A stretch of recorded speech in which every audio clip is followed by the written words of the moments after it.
Hello guys and welcome back. In this video I want to talk to you about paychecks and how paychecks are a trap that's been put in place to keep people poor, but people can't really see the system and how it works, but I'll break it down. It might be quite a quick video.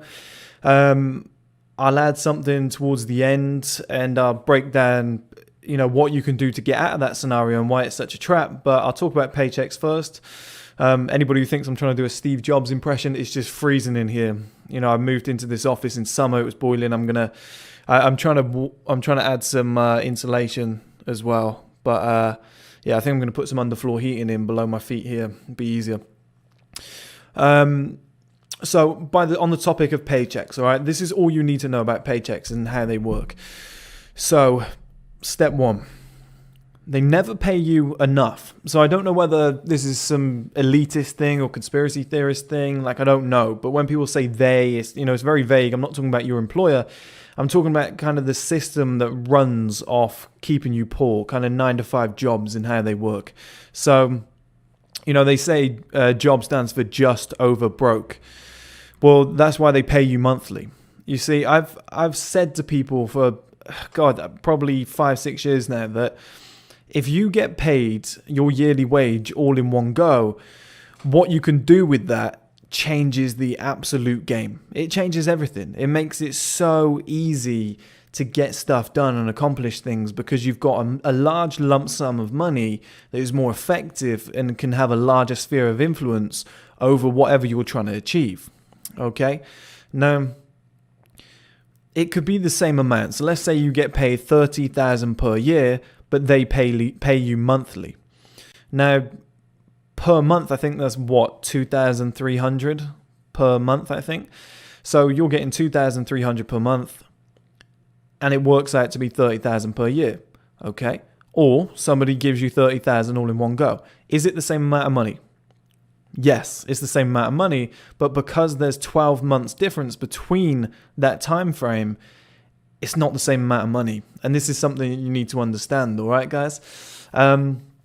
Is that, for example, if you've got $2,300 coming in, you have to pay for all of your bills. You have to pay for your monthly living costs. You have to eat. You have to get from day to day. Things are going to pop up, okay?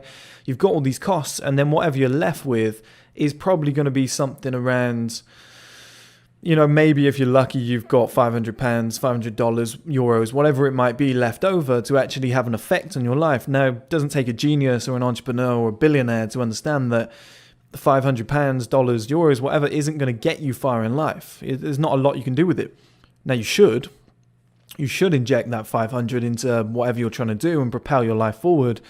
And over time, 3, 4, 5 years of doing that every single month, yeah, you're going to have some serious success coming back your way, or so you'd hope. The odds are in your favor, put it that way. It's a better strategy than any other that you can do. But if somebody were to say, okay, here's 30,000 and you get it all at the start of the year, so your first month in the job, bang, 30,000. Okay, what do you want to do with it? Most people, and this is one of the reasons why I believe they don't give people all that money in one go, and I'll explain in a minute, I'll break it all down. But they give people a certain amount that they can deal with. They don't want to give them 30,000 in one go because most people would go and get drunk, buy cars and have nothing left.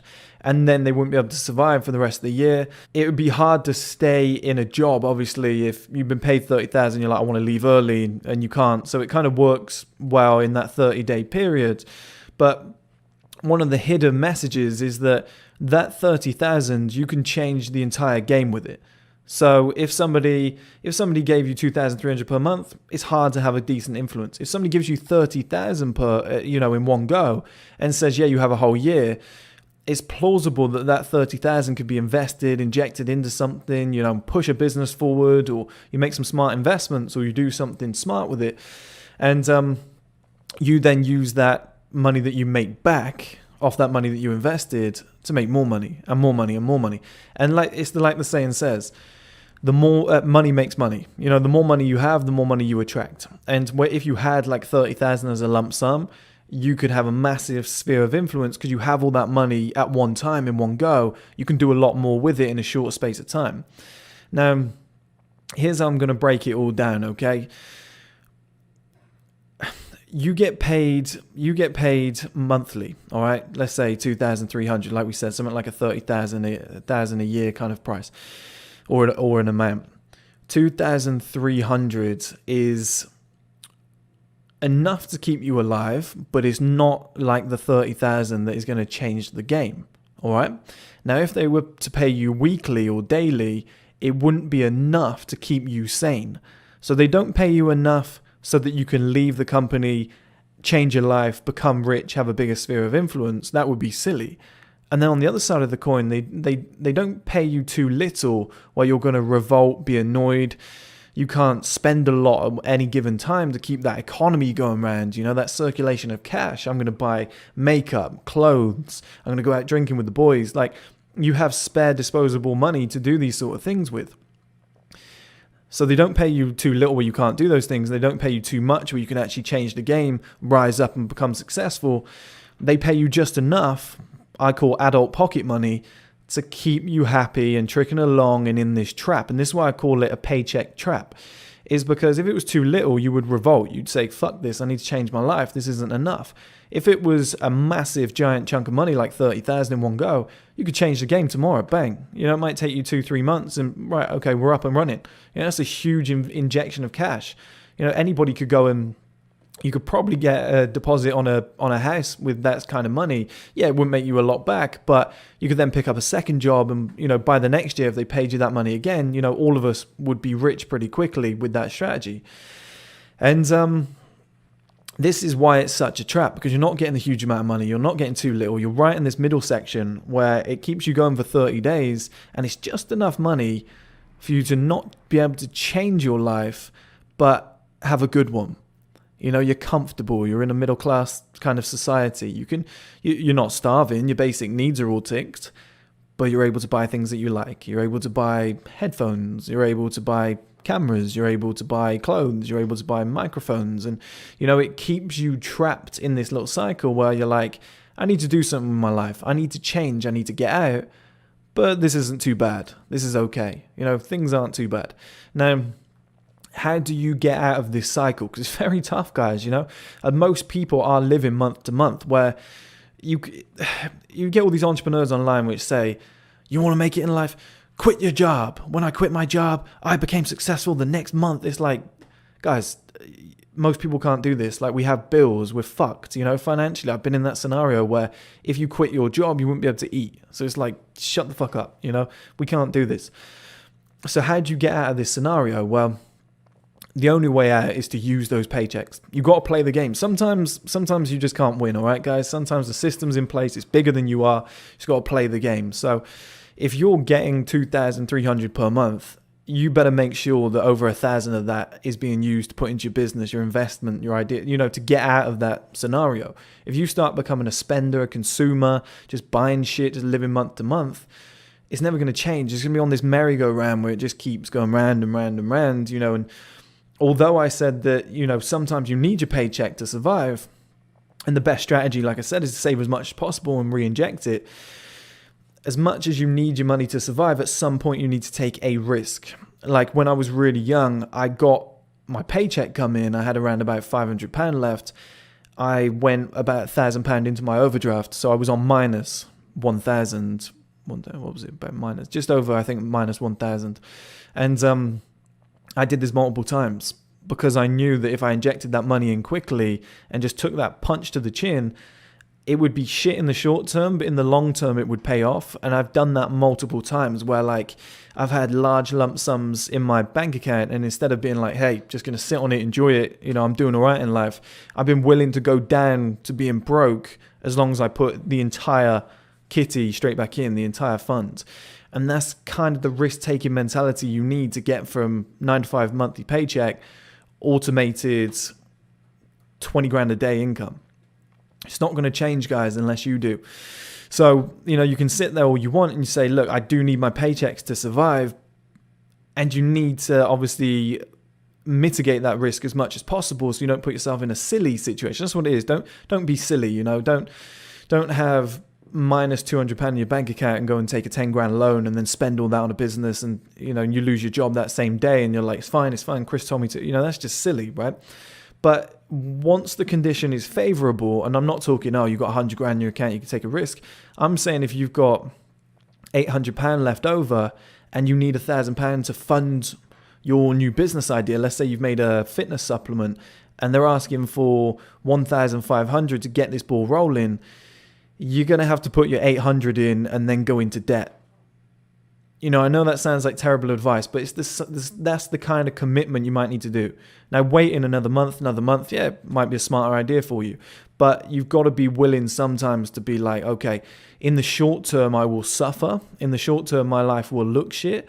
In the short term, I will be technically bad with money, but in the long term, it will pay off. Because if you keep living that life cycle of, got a paycheck, I'm going to spend this much on bills, I'm going to manage it properly, I'm going to put my money into this, and whatever I've got left, I'm going to put into my little savings account, I'm going to go to work next month like a good little boy, and I'm going to do the same again, things don't really change. And as admirable as it is doing that, and as being smart with your money and being safe, as much as that goes down that route, like I said, shit's never going to change. So at some point when the risk to reward level is at a good level, inject that money. Like right now, if I put every penny that I have into the shirts and the streaming platform and left enough money to last me 2 years, but with no money coming back the other way, I'm 1,000,000% confident that 3 years time I'll have, hundreds of millions coming back the other way, or maybe something around that range. Because something like a streaming platform, if I put all my money into it and put it all into content and was left with nothing, went bankrupt, I wouldn't be worried, because I know I could go and get a 9-to-5 job tomorrow. I could work that job, or the shirts would make the money, they would bring it in, and then the platform starts making millions per month and brings it in. But it's kind of that risk. At some point, you've got to take that leap, guys, because you're going to be in that paycheck trap where it's never enough money to have, let's say, a large-scale influence on your life, but it's not too little where it bothers you. So it's in that middle zone where you're okay with just living month to month, and it's a dangerous trap to fall into. But never forget though, guys, the amount of money you need to change your life in one go. You can do it over time. You can do the kind of compound effects where 500 goes in, 500 goes in, 500 goes in, 500 goes in, month after month after month after month for 5-6 years. But never lose sight of the fact that if you did inject something like 20,000-30,000, it's a fast track. It changes the game. It takes you from here to level 2, to level 3, to level 4. That's why business owners go and seek giant loans or investment, because they know it changes the game overnight. Sometimes it can ruin a business, but most of the time money attracts money. It jumps you to the next bracket. And you're never going to get that injection of cash unless you get out of that paycheck mindset. So let's say you had your own business, you've been putting the 500s in, whatever, every single month or whatever you can afford. It becomes successful and it makes 80,000. Now after tax, you're probably looking at about 58, 60,000 that you're taking home. Most people would then go, okay, I can get a mortgage, I can get a car, I can get these. That is the time then to go 60 grand. Yeah, sure. Bang. Back in the business. I'll leave myself 3 grand, 4 grand in the bank, whatever. So the next time I get paid, but that's the thing, right, guys? You can always go back to a 9-to-5 job. But how many opportunities do you get in your life to go 60,000, bang, into a business, massive success, game-changing amount of money? That takes you from level 1 to level 3 sometimes, that kind of money. And that, like I said, guys, is the danger of paychecks, is they're not too much where they can change the game. They're not too little where it bothers you. They keep you comfortable. They keep you in this little middle bracket where you just tick along month to month. And it's fucking dangerous, because every time you say, I'm going to get out, you get paid. And you go, hey, it's not too bad. You watch people. Next time you're at work, you're traveling home, whatever. I used to do this on the tube. You look at people and you go, okay, I'm figuring this out. Last day of the month, before, let's say, just before payday, last couple of days of the month, everybody's solemn, face down, nobody's that happy. Everybody's thinking about quitting their job. Like Indeed, the job centers, the online job, online job center or job index, they have got statistics that say that people flood their website near the end of the month before payday. As soon as people have been paid, they're not looking for a new job again. And it's that mentality. It's like, it's just getting on your nerves, you get paid. It's just getting on your nerves, you get paid. It's just you get paid. It's this perfectly crafted monthly cycle. Whoever came up with it is a genius, but it keeps employees moderately happy. Never too happy or too rich where they can change the game, and never too sad where they're going to quit. And it just keeps you in this bracket. As long as you're being paid a healthy amount, like a 3,000-4,000 a month, it will keep you trapped there, guys. And you've really, really got to watch out.